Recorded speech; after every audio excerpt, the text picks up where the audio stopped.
ভাই কি সাংঘাতিক লেভেলের বৃষ্টি হচ্ছে কলকাতায়, দেখো একবার। আমি বৃষ্টিতে বেরিয়ে গেছি, গাড়িটা পুরো ভিজে যাবো, অবস্থা খারাপ হয়ে যাবে। ও ভাই বৃষ্টিটা দেখো একবার। ওখানে ফ্ল্যাট বাড়ি দেখতে হবে না, হাওয়ার কি দমকা হাওয়া। ওখানে গাছগুলোকে জাস্ট দেখো। ও ভাই, ওরে বাপরে, কাকে বলে ঝড়।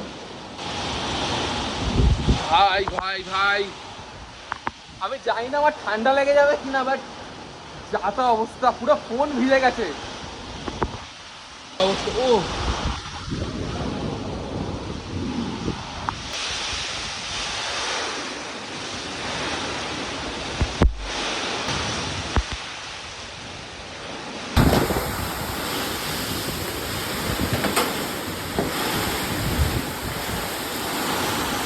সব ওপর থেকে ভেঙে পড়ছে, আমি জানি না, সব ভেঙে ভেঙে পড়ছে ওপর থেকে।